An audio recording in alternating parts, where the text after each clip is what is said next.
Well, thank you very much. Mr. Szabat, when I finished my question, we were turning to you about sanctions with respect to companies. You described, and to Senator Collins' question, many of those.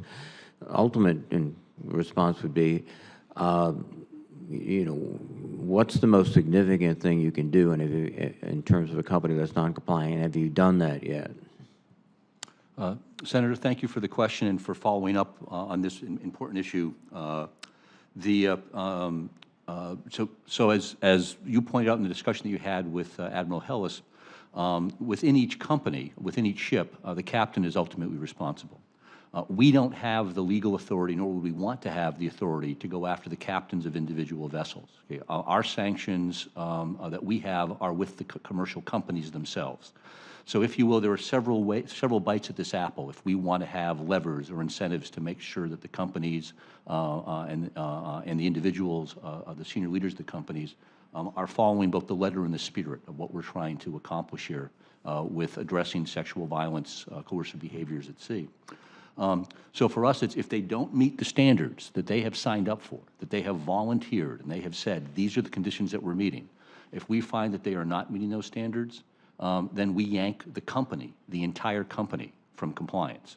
So in this case, hypothetically, if a midshipman comes back and reports, I had these problems with these crew members, okay, and those reports are authenticated by investigations, and you've talked about it can be the Coast Guard if it's done legally at sea, or it can be done by the companies, or we can do it internally once the midshipmen are back ashore.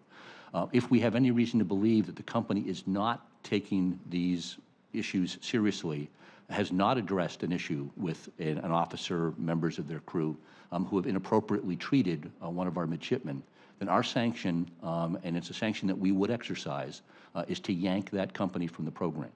And there's two issues with that.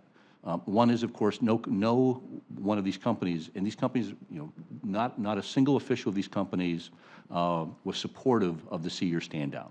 They thought it was an overreaction. They didn't like the fact that we were doing it.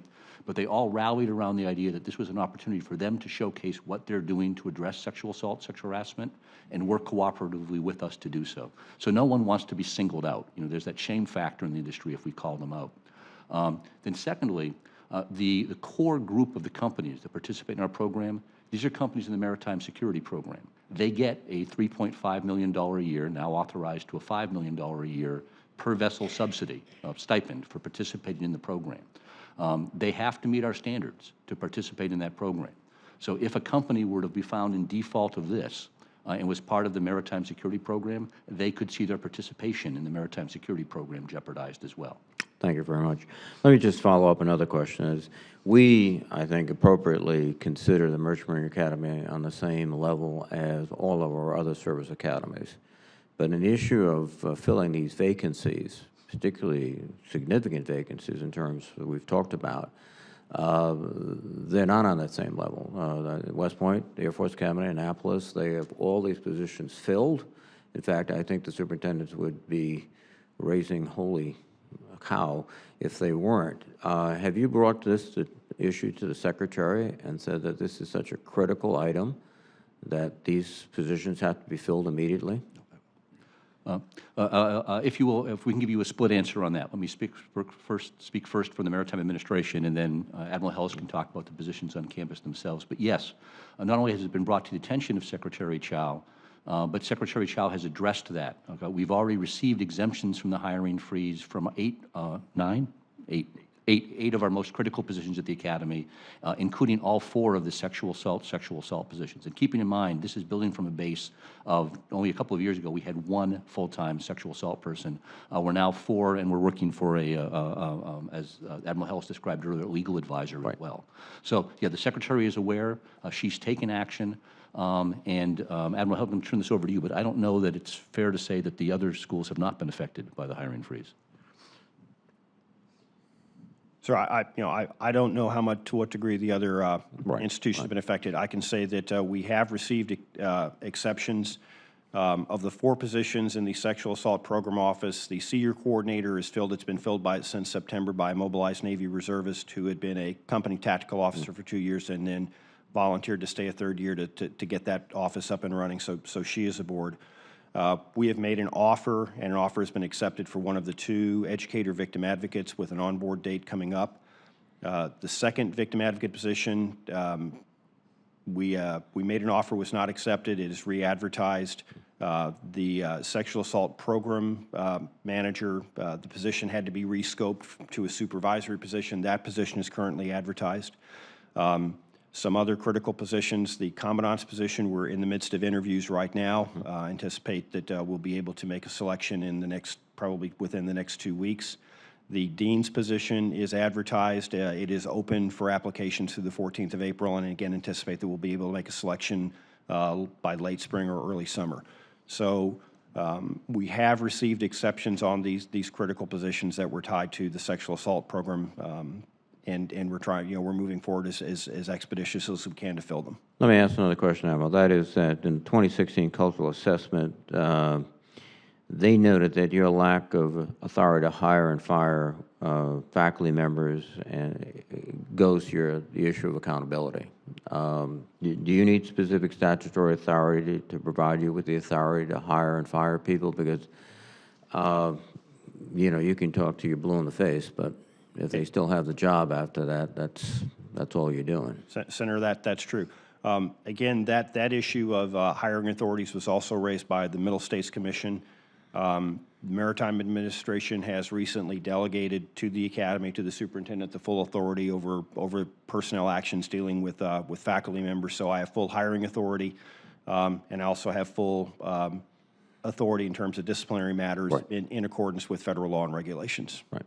Just a final question, that is, we've noticed, and this is not unique to the Merchant Marine Academy, this is a problem throughout the military, I can tell you, it's the retribution, retaliation, ostracism that goes on, et cetera. And just one aspect of this you might comment upon is you have a midshipman chain of command. Yes, sir, we do. Are you using that aggressively to counter what is usually kind of informal and sometimes even nonverbal sort of conduct or communication that leads to this type of ostracism or retaliation? Yes, sir. There is a holding. We expect accountability for the regimental chain of command, the midshipman chain of command, basically for policing their own ranks in terms of those behaviors, and we continue to put an increased emphasis on it. If we were to sit the regimental commander or the executive officer, them here, they would tell you the same. Within the regimental staff, we have a regimental sexual assault victim advocate who, again, supervises essentially a program within the regiment led by midshipmen. We have a human relations officer, I think at West Point a couple of years ago, they were referred as a respect officer chain, again, which is a separate chain with the head residing in the regimental staff.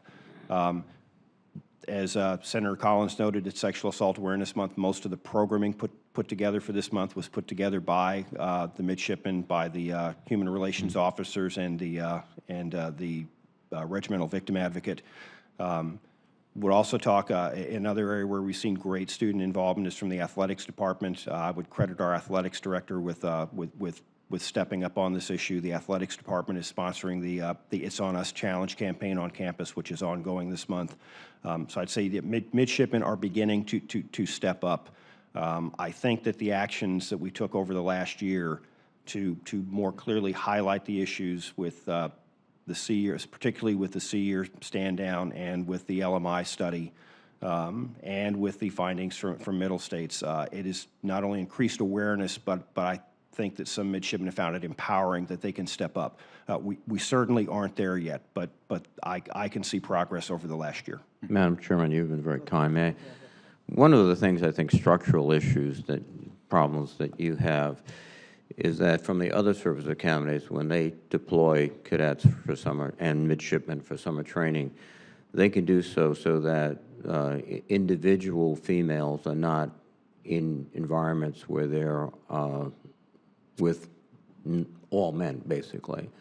In fact, there's a conscious effort to do that. I know when the first females were integrated into submarines, it was consciously done so that there would be 4 to 6 enlisted plus 4 officers, not onesies and twosies. Can you do that in terms of the C year where these slots like 1 or 2, or do you consciously try to do that? Do you try to ensure that there's a buddies,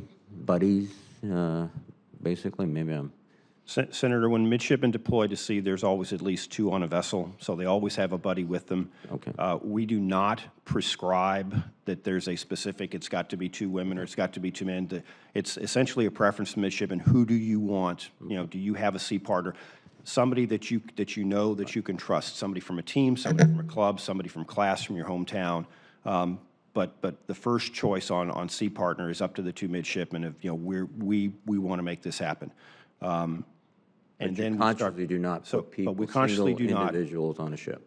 We do not put one single individual on a ship. They all have a sea. We call it a sea partner. And the Army, the term would be there. They have a battle buddy. I got it. Thank you. Ms. Scove, thank you for your great service in many different capacities. Thank you, sir. Thank you, Madam Chairman.